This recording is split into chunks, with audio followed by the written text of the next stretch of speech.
एक बार कश्यप ऋषि ने वरुण से गाय मांगी यज्ञ के लिए।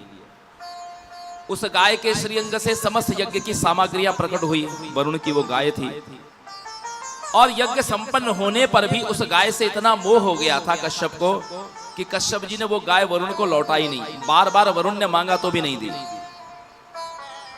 कश्यप ऋषि ने जाकर के ब्रह्मा जी से शिकायत की और कहा कि मैं कश्यप को श्राप देने वाला हूं। ब्रह्मा जी भी रुष्ट हुए। वरुण ने श्राप दे दिया कश्यप को कि भूलोक में जाकर के महरलोक में रहने वाले महर्षि का पतन हो गया भूलोक में, और श्राप यही मिला कि तुम पृथ्वी पर जाकर के गोपालक बनो। वसुदेव के रूप में ही कश्यप ऋषि का जन्म हुआ। अदिति कश्यप की भार्या थी। कश्यप जी की 13 पत्नियां हैं जो दक्ष सुताएं हैं। अदितिर धनुर्काष्ठा अरिष्टा सुरसा इला मुनि क्रोध वशा ताम्रा सुरभि शर्मा तिमि। ये 13 पत्नियां कश्यप जी की हैं। अदिति सबसे बड़ी है। अदिति के ही ये 12 पुत्र हैं जो 12 आदित्य कहे जाते हैं। विवस्वान अर्यमो पूषा त्वष्टा सविता भगा धाता विधाता वरुणो मित्र शक्र उरुक्रमः। भगवान विष्णु भगवान सूर्य सब अदिति के पुत्र हैं, वामन आदि। दिति के जो पुत्र थे हिरण्याक्ष हिरण्यकशिपु, जब भगवान ने इनका वध कर दिया, उद्धार कर दिया, अब दिति पुत्रहीना थी। दिति ने कश्यप जी से पूछा कि मुझे कोई पुत्र, श्रेष्ठ पुत्र उत्पादन क्या उपाय बताइए। तो कश्यप जी ने उनको पुंसवन व्रत बताया। उस पुंसवन व्रत का अनुष्ठान दिति ने बड़ी सावधानी से किया। दिति ने जब गर्भाधान किया उस पुंसवन व्रत के बाद, और उसके गर्भ में जो तेज था भगवान कश्यप का, उससे सबको भय सारी सौतों को भय होने लगा। जाने हिरण्याक्ष हिरण्यकशिपु को जन्म देने वाली दिति अब कैसे पुत्र को जन्म देगी। दिति के पुत्रों ने तो पूरे ब्रह्मांड को हिला करके रख दिया था। इसी भय से अदिति ने सुरसा की सहायता लेकर के इंद्र को प्रेरित किया। सुरसा नाम अहिनकई माता, सुरसा के साथ मिलकर के इंद्र को प्रेरित किया। इंद्र गए और इंद्र ने देखा कि दिति इस समय भोजन करके उसने पैर नहीं धोए हैं, पाद प्रक्षालन नहीं किया है, अर्थात शरीर जूठा है। तो जब व्यक्ति का शरीर जूठा होता है, अपवित्र होता है, तो उसका तेज क्षीण हो जाता है। ऐसी अवस्था में देवता हमारे शरीर को छोड़ देते हैं।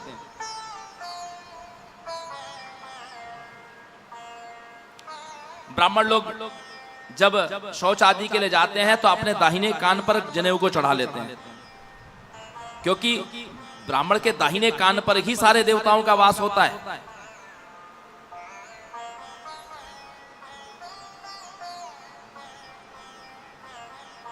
तो शौचाचार के समय व्यक्ति को देखिए, यदि आदि व्याधि से बचना है, किसी प्रकार की बाहरी बाधा से बचना है, तो सबसे पहले व्यक्ति को शौचाचार सीखना चाहिए। हम अपने बच्चों को कंप्यूटर चलाना सिखा देते हैं, हम अपने बच्चों को स्मार्टफोन चलाना सिखा देते हैं। छोटे छोटे से 14-15 साल के बच्चे कार ड्राइव कर लेते हैं, लेकिन जो सीखना चाहिए वो नहीं सीख पाते। वर्तमान पीढ़ी में बच्चों को शौचाचार के नियम नहीं पता कि जब लघु शंका पेशाब करने के लिए जाएं तो जाने पेशाब करने के बाद क्या करना चाहिए, कैसे हाथ पांव धोएं, भोजन कैसे करें। कितने बच्चे तो दिशा का ध्यान भी नहीं रखते कि किस तरफ सिर रख करके सोना है, किस तरफ मुख करके खाना है, क्या खाना है, कब खाना है, ये कुछ भी ध्यान नहीं।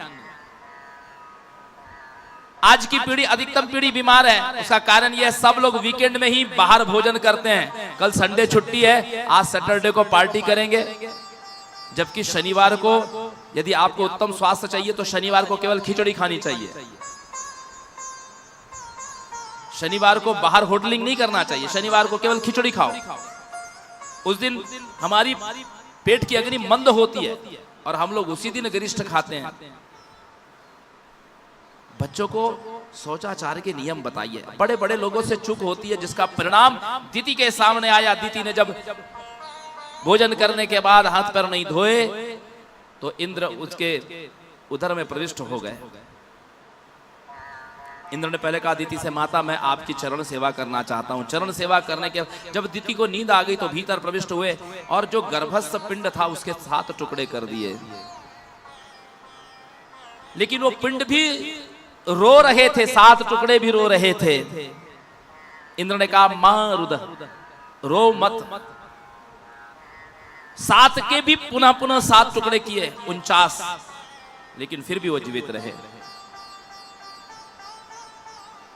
दीति ने उन 49 पुत्रों को जन्म दिया। लेकिन दीति को जब ये पता चला कि मेरे पुत्रों को मारने का प्रयास किया गया है, तो दीति को जब ये ज्ञान हुआ तो उन्होंने इंद्र को नहीं श्राप दिया, उन्होंने अदिति को और सुरसा को श्राप दिया कि पुत्र की मृत्यु का क्या दुख होता है माता को, ये तुम झेलने के लिए पृथ्वी पर जाओ। तो वही अदिति देवकी बनकर के धरा पर आई और उसकी सहायता करने वाली सुरसा ही रोहिणी बनकर के आई। नारायण ने तो नर नारायण ने उस स्थिति को, जो अप्सराओं ने कहा कि हम आपकी सेवा करेंगी, उस स्थिति को टालने का प्रयास किया था। लेकिन जब वो अप्सराएं गले पड़ गई तो परिस्थिति को निपटने के लिए नारायण ने उनको आश्वासन दिया, 28वें द्वापर युग में जब मेरा कृष्णावतार होगा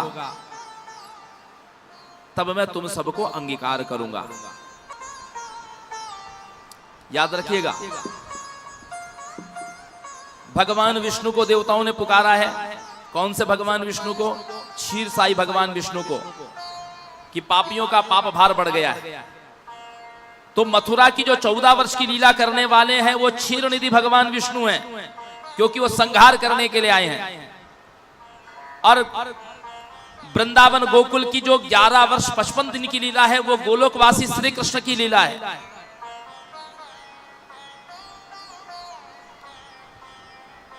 और द्वारिका की जो लीला है वो नारायण की लीला है। नर अर्जुन बने हैं, युधिष्ठिर धर्मराज, वायुदेव पवन देव भीम बने हैं, इंद्र अर्जुन बने हैं, नकुल सहदेव अश्विनी कुमार हैं, द्रौपदी स्वयं लक्ष्मी है। और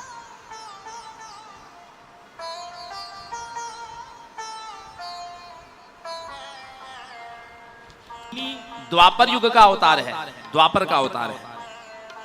कर्ण सूर्य का अंश है, शाल्व प्रहलाद का अंश है, धृतराष्ट्र अरिष्टनेमि के पुत्र हंस का अवतार है, द्रोणाचार्य बृहस्पति का अंश है, द्रोणाचार्य का पुत्र अश्वत्थामा शिव का, क्रोध का और काम का अंश है।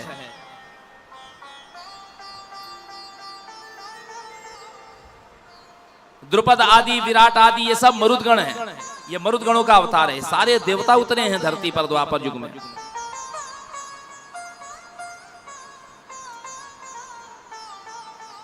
भगवान श्री कृष्ण की लीला, मथुरा की जब संहार लीला समाप्त चल रही थी, उसके उपरांत भगवान ने जरासंध के साथ में 18वें युद्ध में भगवान ने द्वारिका में प्रवेश किया है। और द्वारिका में ही भगवान के विवाह हुए हैं माताओं सज्जनों। भगवान भीष्म सुताम एवं निर्जित्य भूमिपान पुरमानीय विधिवत उपये में कुरुद्वह। भगवान का विवाह हुआ रुक्मिणी जी के साथ जो वैदर्भी हैं, और इन रुक्मिणी जी का जब पुत्र हुआ माताओं सज्जनों,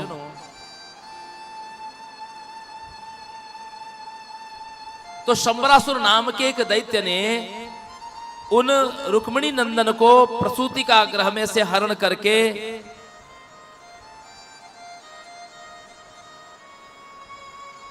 समुद्र में फेंक दिया। और समुद्र में जब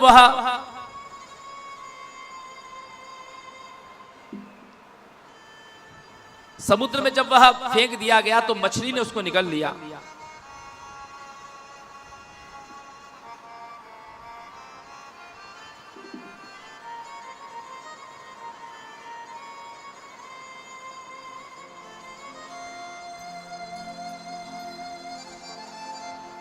मछुआरों ने जाल डाल करके उस मत्स्य को पकड़ा, उसका पेट चीर करके उसमें से बालक को निकाला, जीवित बालक, जिसको मायावती नाम की, जो कामदेव की पत्नी है, शिवजी के निर्देश से वह मायावती के रूप में प्रकट हुई है। क्योंकि कामोस्तु वासुदेव अंशो जग्गे प्राय रुद्रमन्युनः सवै जाता वै दर्भ्याम कृष्ण वीर्य समुद्भवा प्रद्युम्न इति ख्यातो सर्वतो नमो पितुः। कामदेव का ही रूप थे प्रद्युम्न जी।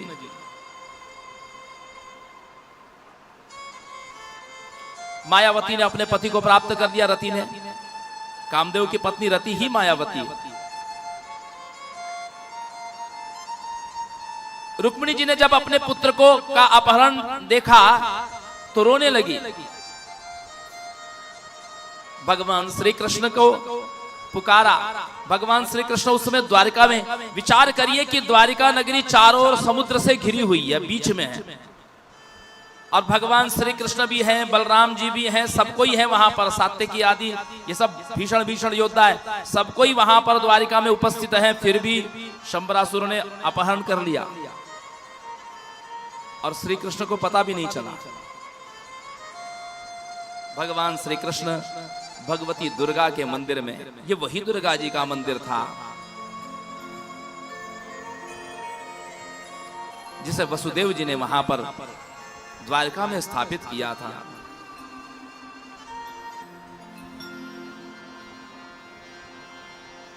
भगवान श्री कृष्ण भगवती दुर्गा के समीप गए कि मातर्मयाति तपसा परितोषिता त्वं प्राग्जन्मनि प्रसुमनादि विरचितासि धर्मात्मजेन बदरी वनखंड मध्ये किं विस्मृतो जननि ते भुवि भक्ति भाव। हे माता,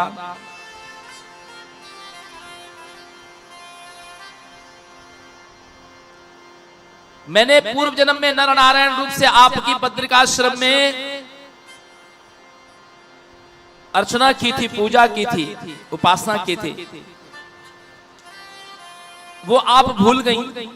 मेरी उपासना का क्या यही फल है कि मेरा बेटा शत्रुओं के द्वारा चुरा लिया गया? मुझे यह भी नहीं पता कि वो जीवित है कि नहीं।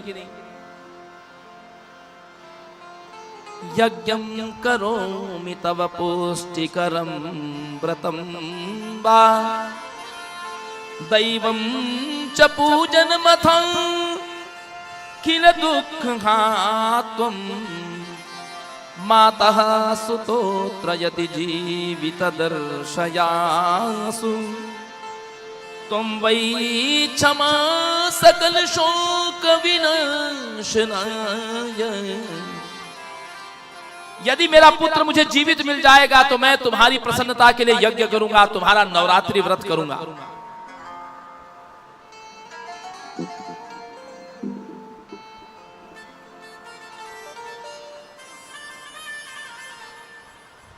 क्योंकि शोक का शमन करने में केवल आप ही समर्थ हैं। आप ही प्राणियों के शोक को शमन कर सकती हैं। तुम वही क्षमा सकल शोक विनाशनाय।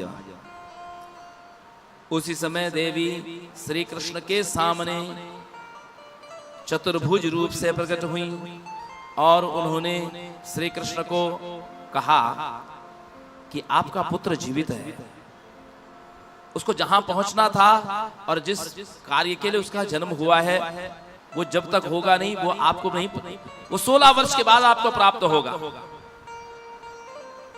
तो देवी ने सारा वृत्तांत सुना दिया कि आपका जो पुत्र है ये कामदेव हैं। जब भगवान शिव ने काम को जलाया था तो रति ने रो रो करके भगवान को मनाया था। तो भगवान ने कहा था कि जब जदुवंश कृष्ण अवतारा होई हई हरण महामही भारा, कृष्ण तनय होई हई पति तोरा, वचन अन्यथा होई न मोरा। वो शिवजी की आज्ञा से आपका पुत्र बना है।